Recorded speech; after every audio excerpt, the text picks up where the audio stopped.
right, next we have Mike Bowling. He started riding late, but he's had a lot of stories to tell here too. He currently owns 21 motorcycles. Yes, my kind of guy. How many of them run? There we go.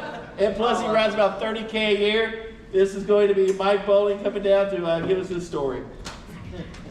Oh, second story. All right, there you go, Mike. All right, first off, thanks to Lee and Season, Moto Federation, and everybody that allowed the afternoon here to happen. Fun afternoon for everybody, I'm sure. I'll try to keep on subject here, but that sometimes with me that can be difficult. I can get long-winded and get off on different tangents or whatnot. So if you're going to throw tomatoes at me, at least take them out of the can. It's kind of an open topic today, and so my topic was going to be myself being introduced to motorcycles, and then myself introducing others. With me, it's probably similar to a lot of people, either brothers, sisters, parents, friends, or whatever. And with me, it was my younger brothers. I'm the oldest, and it was my younger brothers that introduced me. First would have been Marvin, probably in the late 70s. I would have been, born in 58, so I was in my 20s at that point. Marvin bought some kind of little Kawasaki 400 or whatever, and he rode it, and I had race cars at the time, and that's, if you've been around that, you're totally absorbed with it. There's no time, money, or for anything else. And I'd ride Marvin's bikes every now and then Kelly, my youngest brother, he bought a couple street bikes. I think I had a KZ 750, whatnot, and so I'd ride his, and it was probably all around 1990, 91. I bought a YSR 50 just to buzz around town, and I put 8,000 miles on it. And then in 94, I thought, I need something bigger, and I bought a new FCR 600 from Herschel, or Western Hills Honda. Herschel was a great guy. And rode it all over. And then, it's kind of like blossomed from there. I won't get into it, but like they said, I think I now have 21 motorcycles. All but one run. And I think 18 of them, I ride 18 of them, licensed and insured, and I ride them. I probably ride 330 miles a day, or days a year, typically in the 40,000 mile a year range. Probably 70% of that is back roads, 2-lane. The 30% would be in the highway, interstate. I kind of mix it up.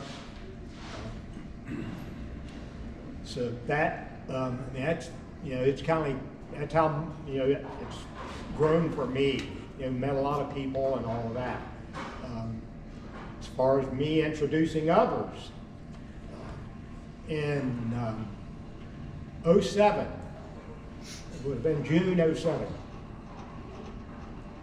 Still hard. Lost my brother to a non-motorcycle accident. I'll be all right. We were talking just like this. An hour later, he was gone. So it was hard, devastating to all of us.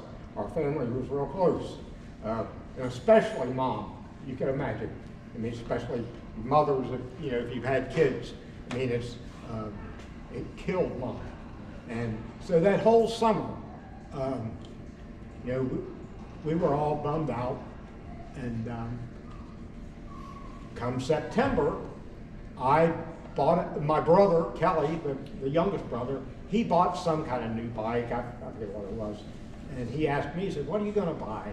And I said, you know, I don't really need anything. I don't need anything. I said, and we had been to the Cleveland motorcycle show back in the spring or whatever.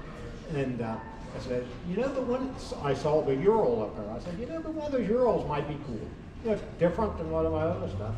And Kelly gets on his phone and says, there's a dealer in Eaton. And okay, we got to go look. So we went up there and looked at them a couple times, and they won't let you operate one. And after owning one, I can see why. I mean, they're evil, but I like it. It's evil. It does.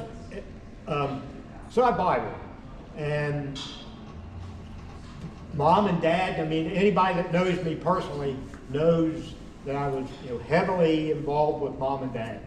You know, helping them, taking care of them, staying by live with them. First day I brought the Ural home, Dad, and they had, of course, they'd never been on motorcycles or anything like that. And the day I brought the Ural home, Dad got in the sidecar. And I'll pass it. This is the only picture I got. If you guys want to look at this, you can pass that around.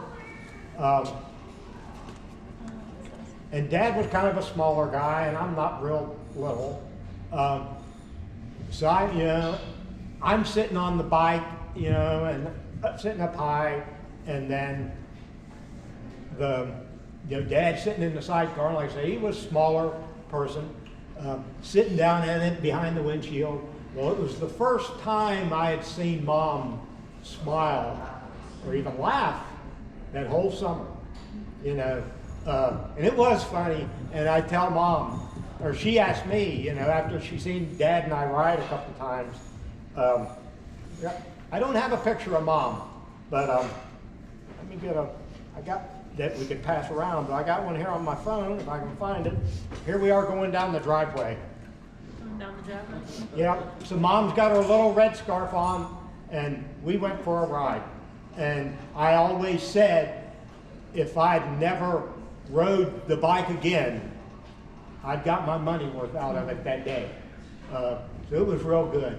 I still got the Ural. I still ride it. I don't ride it a heck of a lot during the summer.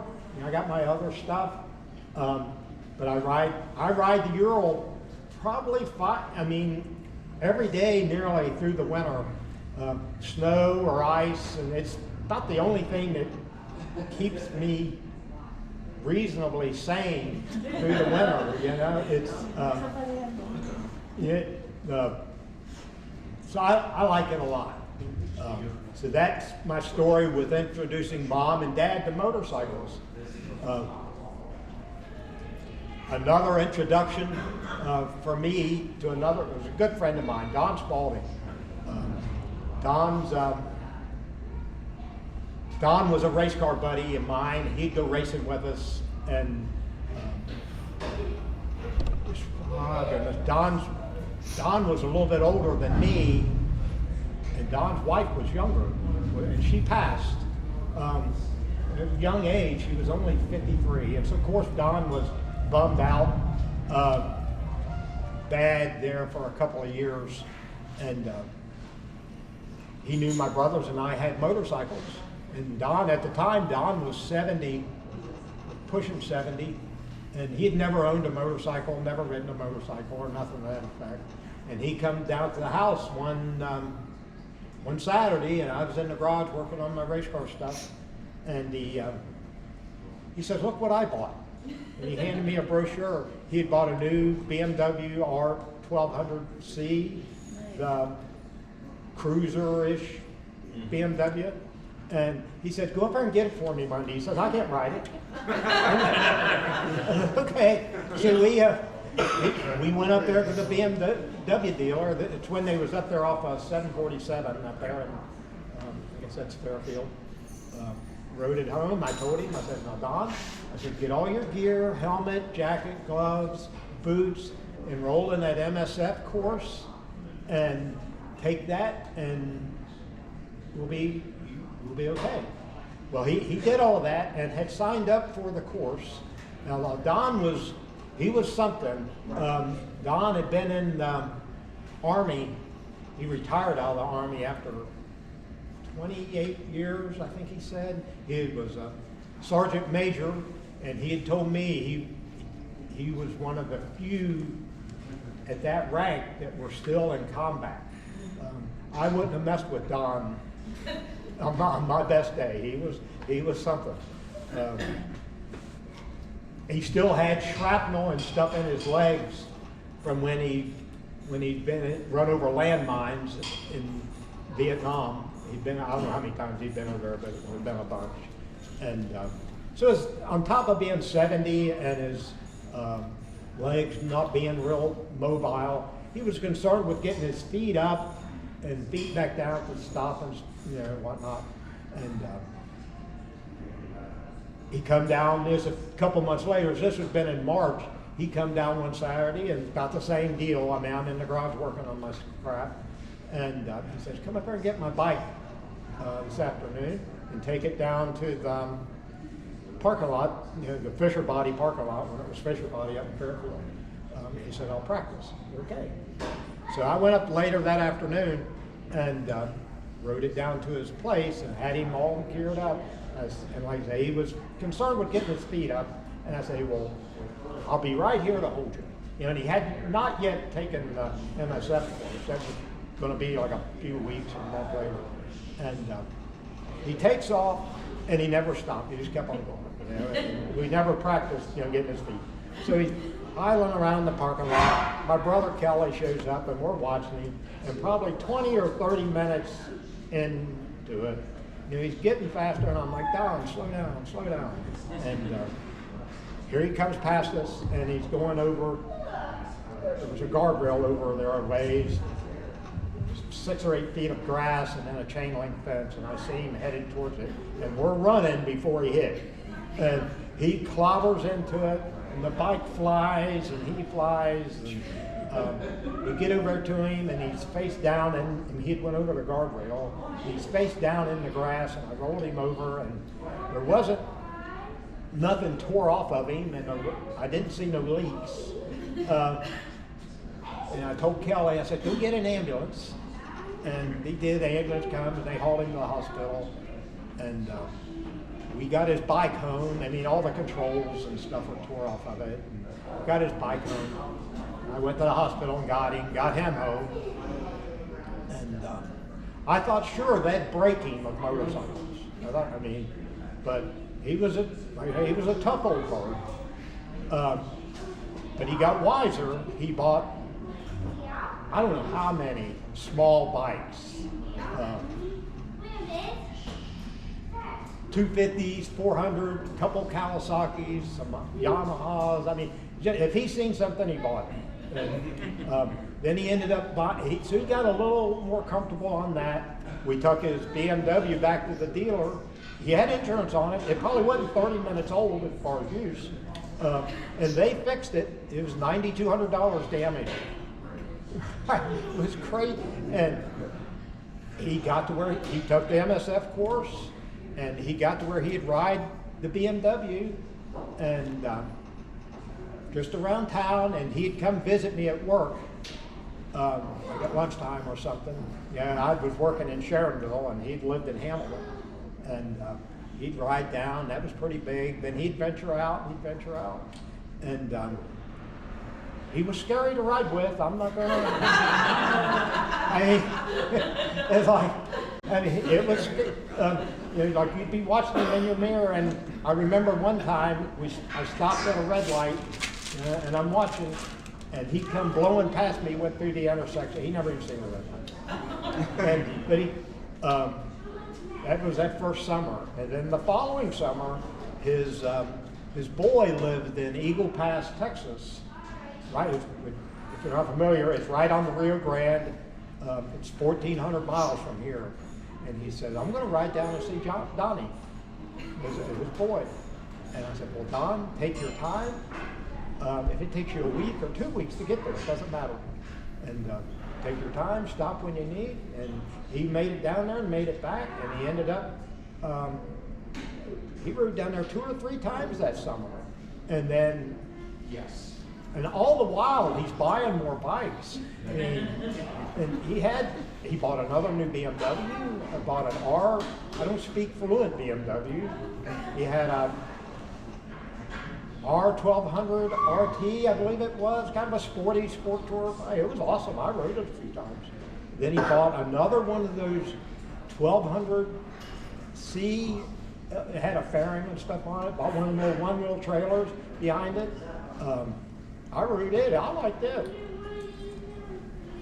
Well, he ends up getting a speeding ticket on one of them, like 96 and a 55. And his boy, Donnie, I know what he wanted him to do. Like, move down here with me, and I'll kind of corral you before you kill yourself. And so Don ended up moving down to Texas. And I don't know how many trips he made with his truck and trailer, hauling cars and motorcycles and this, that, and the other, back and forth, you know. I think he had like 15 bikes and I don't know how many cars and stuff. But he moved down there, and it was common for Don to, he'd call me and say, what's going on this weekend? And by now, Don's pushing 80, you know. He says, what's going on this weekend? I don't know, I'm going here, going there. And he said, all right, I'll be up. And he'd hop on his bike and ride up. And, you know, a couple of days later, here he'd show up. He was something. I miss Don. Don's gone now. Before he passed, a few months or a year or so, probably a year before he passed, you know, he knew, I mean, it's inevitable, you know. I mean, none of us are getting out of here alive. And he called me and he said, you going to be around this weekend? He said, yeah. He said, all right. I said, I'll be up. I'm bringing you guys 3 bikes. And I told him he had one he had bought. It was a little 71 Kawasaki, I forget the model. It's a street bike, 90cc. It's real nice shape. And I told him, I said, Don, when he first bought it, I said, when you go to sell that, I want it. I'll buy it. And he brought that one. That was one of the ones he brought up that weekend. He said, Lou, you can have it.